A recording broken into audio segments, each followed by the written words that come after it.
Kia ora Rotorua, ahead in tonight's bulletin. The Minister of Police, Anne Tolley, will officially open the new Rotorua Police Station and Bay of Plenty District Headquarters on Friday. The global trend of co-working space has found a home in Rotorua, and local gymnast Damien Hewitt wins gold at the Australian National Gym Sport Competition. The Minister of Police, Anne Tolley, will officially open the new police station and Bay of Plenty District Headquarters on Friday. A dawn ceremony was held at the station earlier this month to bless the building site. A block of Fenton Street between Pukewatua Street and Haupapa Streets will also be closed between 8 a.m. and 1 p.m. for the opening. A ceremony will include a full porphyry and march by police personnel, the inspection of police staff on parade by Commissioner Mike Bush and Minister Tolley, and a haka performed by police staff. The global trend of co-working space is working well so far for Flair Space. Flair Marketing Director Darren McGarvey says what Flair is offering is a first with an executive-style environment located in the heart of the CBD. The vision was to bring together smaller and new businesses into a space where they can collaborate, build networks and really just have a dedicated professional environment to work from, rather than typically working from home or out of cafes or restaurants or other places that really aren't that suitable. And how's it been received by local businesses or people coming to use the facilities? Well, it's funny, because we are the first, it's been a process of educating the market as much as putting it out there. So once we get people through the door, we find that they really understand what it is we're trying to achieve. And it's certainly been slow going, but at the moment we've got 6 tenants using the facilities. The most important thing people say is they just enjoy having somewhere dedicated that's quiet to work. With ultra-fast broadband, that's certainly been an attraction for a couple of the tenants who work overseas. And the coffee machine, colour laser, PO box and a document instruction is everything else that we sort of offer as well. The real other important add-on is the boardroom that we're sitting in at the moment. And couples were treated to the latest the local wedding scene has to offer at the Rotorua Wedding Show, Hitched. Many exhibitors were winners from Friday night's Wedding Industry Awards, which were held at the Energy Events Centre. Wayne Douglas caught up with the wedding guy, Peter Duncan. And the most important part of something like this, I guess, is to tell people what's available. You've left nothing out, really. There's the photographers, there's the wedding planners like yourself, there's travel for honeymoons and things like that. What's involved, just for the people at home, Peter, what's involved in putting an expo like this together? You've got to think of everything, really. Well, you do. I mean, typically for any bride and groom that are looking to get married, their big day involves a great many people, and that can range from anyone from graphic designers to design wedding stationery, right through to your entertainers, to the photographers, the florists, the typical run-of-the-mill things that you would see in an everyday wedding situation. So in that regard, we bring the very best of those people from the general Bay of Plenty area, and you'll see them here at the show today, as obviously you have already. And in that regard, it's really our pleasure to bring all of these people together in a collaboration to be able to have visitors come and see them for the first time, especially visitors that are enjoying Rotorua for the first time. Yeah, on a long weekend too. Very much so. What sort of questions do young couples these days sort of ask you that are typical in terms of the planning of their wedding? Very much so. The typical questions that they would be asking are, what are the trends that are happening in New Zealand at the moment? Because for some couples it's about keeping up with what are the current trends. For others it's really something that's personal and something that's intimate for them. So it may be a rustic theme or something that's a vintage style wedding. As such, they're looking for really specialist providers to be able to add to the essence of their special day. In sport tonight, local gymnast Damien Hewitt, along with 3 other gymnasts from Miggs Gym, are counting their medal haul from the Australian National Gym Sport Competition held last week. Top honours went to Damien, who is a member of the New Zealand team, which took gold at the competition. Damien also won gold for his high bar, silver for floor and a bronze for vault. Damien's coach, Ken Bowe, is of course very proud. And Kia Magic will meet the New South Wales Swifts in the sudden death minor semi-final this weekend after losing an epic encounter 59-55 to the Queensland Firebirds in Hamilton on Monday. However, local fans are not writing their team off just yet, as they have won the ANZ Championship from behind before. Best of luck to the Magic, whose chance to advance in the competition will play in Sydney on Sunday. To your weather update now. Tonight will be fine with light winds and an overnight low of 1. Tomorrow, Thursday, mainly fine with the chance of an afternoon shower, light winds, a high of 14 and a low of 3. And the outlook for Friday, cloudy periods increasing, northeast breeze developing, a high of 14 and a low of 6. And the marine forecast for Lake Rotorua, variable 5 knots, northeast 10 knots developing in the afternoon and then easing at night, with waves less than half a metre, and it will be fine with cloud increasing in the evening. Remember, for program listings and other info or to catch up on city news, you can visit our website tvrotorua.co.nz. Still to come in tonight's show, Wayne Douglas catches up with the Black Ferns captain at their visit to Hell's Gate. We find out about the Olive Festival, and we talk with Chiefs high performance coach Chris Tyndall about Rotorua Boys High School First 15 and their winning of the Chiefs Cup.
Well, what an amazing game it was at Rotorua International Stadium with the Black Ferns taking on Australia in the first of the Women's Test Series. Obviously a build-up to the World Cup, but congratulations first of all to you, Fee.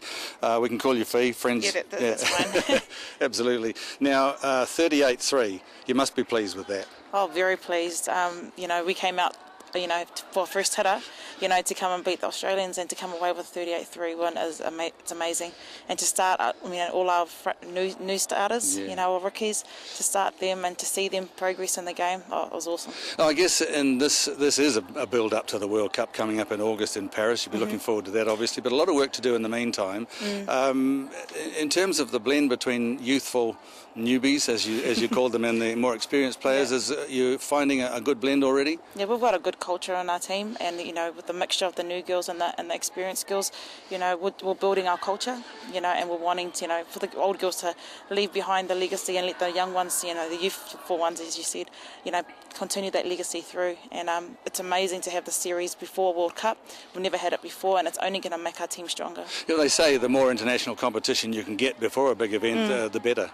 Yeah, absolutely. We've got the sevens, the routine has built all the other countries, the games, and so we don't know what the 15 is like. So to play against other countries and to know what they've got, leading up to the World Cup, it's awesome.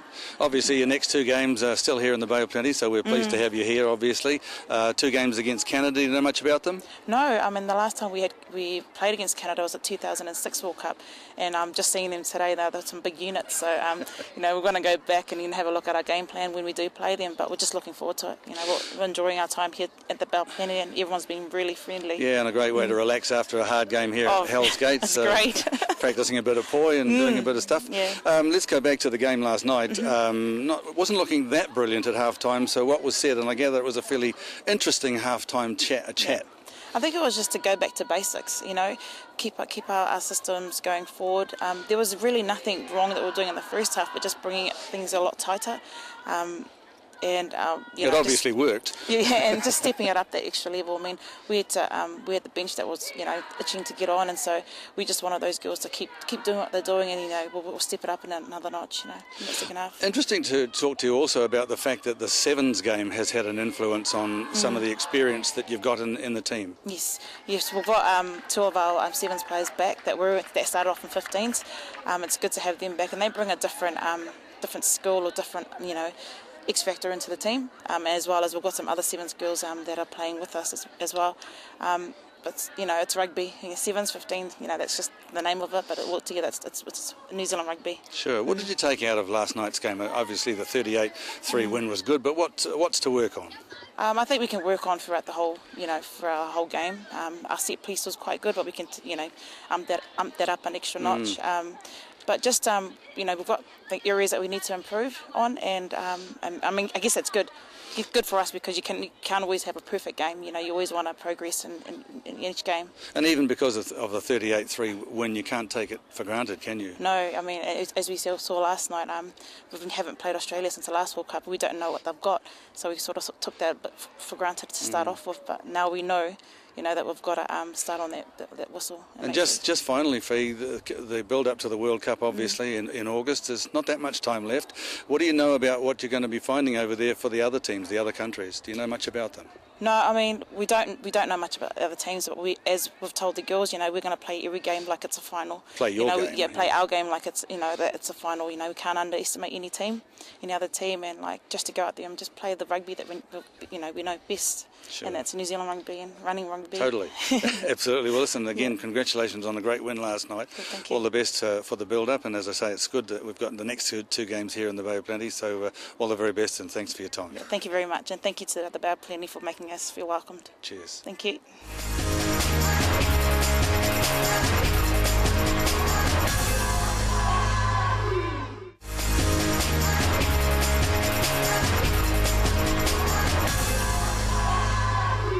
Well, the olives are plump and ripe right out here at the Agrodome, and it's just in time for the inaugural Olive Harvest Festival. And I'm catching up with Diane Curtis, who is the Sales Marketing Manager out here, and she's going to explain more. Hi Diane, thanks for being with us on City News today. Now, for our viewers who are going to be watching this, they won't know where we are because we're actually in a hidden gem somewhere in amongst the Agrodome. So whereabouts are we? Actually, we're at the organic orchard of Agrodome. Agrodome's a 350-acre working farm, and this is about in the middle. Not usually seen by the public, actually. Now, we mentioned off camera that this isn't seen by the public, but the tourists know all about it. But what exactly is in here? In the orchard we have an olive grove, we have feijoas, and we have kiwi fruit. And they were planted with the express purpose of allowing tourists to see them, not to harvest the fruit or anything. So there's no commercial value at all? No. Well, no, actually. But they look beautiful, and especially the international tourists are really, really interested in seeing things that grow organically and naturally. It's just a real treat for them. Now, the main reason we've come to see you because you guys are going to be celebrating the harvest of these olives that are just behind us with a brand new festival. That's right. It's the inaugural Agrodome Olive Festival, and what we'd like to do is, obviously the business itself normally focuses on tourism, but what we'd like to offer to our local guests is the opportunity to see olives growing, which probably many people haven't. To learn a little bit about the harvest of them, the Village Press is our partner in this venture, and they are the experts in olive oil and the processing of olives. So they're going to teach people a little bit about how to press their own olives, how to get the oil, and then how to flavour the oil and make various tapenades and things like that. And then we'll finish the day with a fabulous lunch using all these products, and the guests will get to take their own bottle of oil home. That sounds really interesting because in recent local media there's been lots of stories done about olive oil that we find on the shelves in the supermarket that are so refined that they're actually not even good for you, but here it's all organically grown. That's right. And the Village Press, they also are organically certified, so they're very much purists in this this olive oil business. Let's talk about the festival for a little bit, because it's starting next weekend, or this weekend, sorry, coming up, the 7th, on Saturday the 7th. What sort of things are you guys going to be doing at the actual festival itself? Okay, well, people will arrive at the car park, and then they'll have a unique form of transport up to the orchard here, which, as you've experienced, is probably a 5-minute drive on really rough farm roads. They'll come on tractors and trailers, and then they'll be introduced to the program of the day. They will pick olives, they will learn how to make sourdough bread in a wood-fired oven, and then they'll learn how to flavour and use some of that olive oil, and we'll finish up with a really wonderful lunch, eating it all. Nice, that sounds like good. I think Graham, our cameraman, will be into that. And then at 2 o'clock, and we've also got some really nice wine to accompany the lunch, and at 2 o'clock we'll transport the guests back down to the car park, and that will be the end of the event. So this is the first time you guys have put on this festival, isn't it? Yes, it is. So we hope that this is going to be an annual event. Obviously, it has to be around the season of the olives ripening, which is in winter, and we would like to perhaps extend our celebrations of kiwi fruit and feijoas next year as well. Also winter events. Now we can hear a lot of birds chirping. Are they here for any particular reason? They're here because the olives are ripening, and they particularly enjoy the odd olive in amongst their diet. Do you like them? I love olives, yes. Yeah. One of the things that we talked about off camera also is that you've got a famous MC as well, so that's pretty exciting. Yes, well, I think to pull something like we're all enthusiastic, but we're not skilled at pulling an event together publicly. So we do have a very charismatic MC who's going to help us on the day, and I'm sure the guests that attend will all enjoy his personality as well. Are we allowed to know who it is, or is it a secret? It's not a secret. It's actually Russell Harrison, who's from Rotorua here, and we're very delighted to have him help us with the event. Now, if someone's wanting to get more information or even purchase tickets, where can they get those? If they log on to the Agrodome website, they can book and pay directly online. So they have to book. We can't have people show up on the day because we won't have catered for their lunch. So cool. Now, if this is a success, which I'm sure it's going to be, is it something that you'd like to hold in the future? Absolutely. Every year is our goal. And to grow it. Cool. To grow it to include other artisans with the food. We've got bread and olives this year, perhaps cheese and some other interesting but organically originated foods would be nice to combine. I think we also mentioned this earlier, that a lot of people don't know this is here, but I think the big thing that they sort of need to appreciate is that everything's organic. That's right. There's no chemicals, and it's totally good for you. That's right. And I think that's where, especially here in New Zealand and Rotorua, we need to head down that track. Yes. I think, it's just the best kept secret of Agrodome, really, that we have all of this here. But I think it's something to be celebrated, and very proud of it, and would like to share it with local people. Cool. Awesome. Thank you. Okay, thanks a lot.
Well, it's been a great occasion here at Rotorua International Stadium.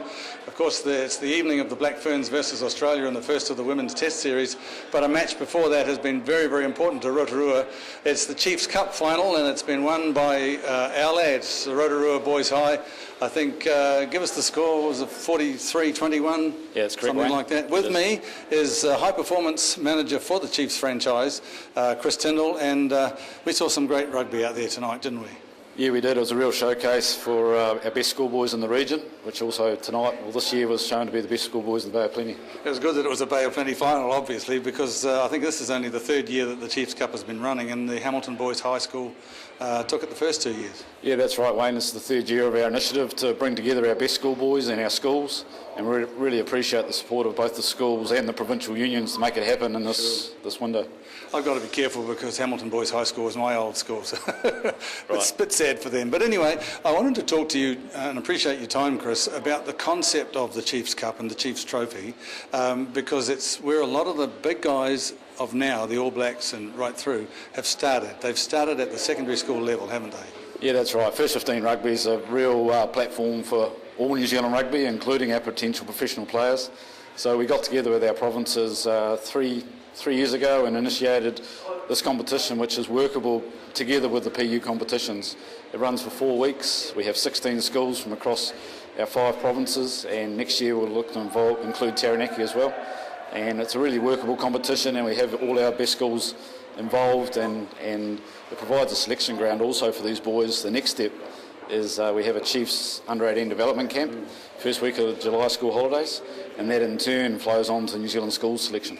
Are you surprised in your role as high performance manager for the Chiefs, obviously, but around the country you will have seen it on Sky as well, with the secondary school first 15s being shown a lot more. Are you surprised at the depth we've got at that level? Yeah, well, the talent and the development of those players is really coming through, and obviously a credit to all the coaching that goes on, not only the first 15 but the younger years.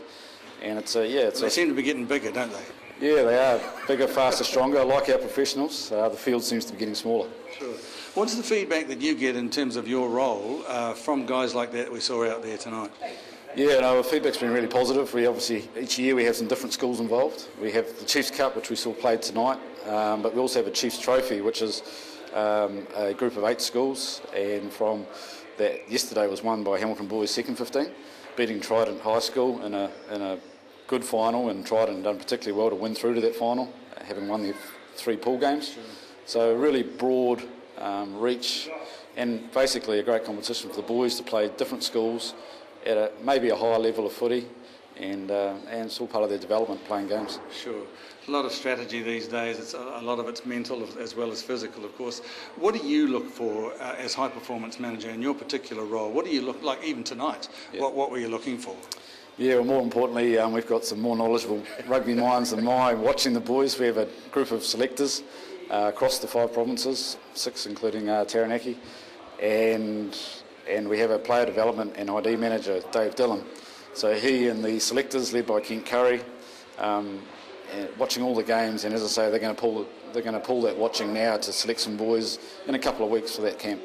We really appreciate, and I know on behalf of the viewers, we really appreciate you guys coming in with the Chiefs Cup and the Chiefs Trophy, because we want to see these guys go through, and with the help from people like yourself, it's going to happen. So appreciate that, and appreciate your time too. Yeah, thanks Wayne, and just like to take the chance to express our thanks to both New Zealand Rugby Union and Bay of Plenty Rugby Union for hosting and staging the match tonight, because this is a great stadium and it was a great platform for the boys, and really fitting final.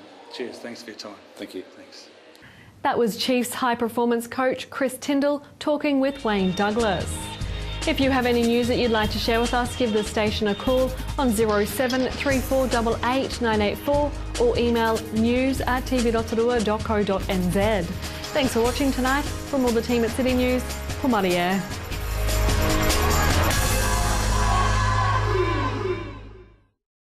Supporting local content so you can see more of New Zealand on air.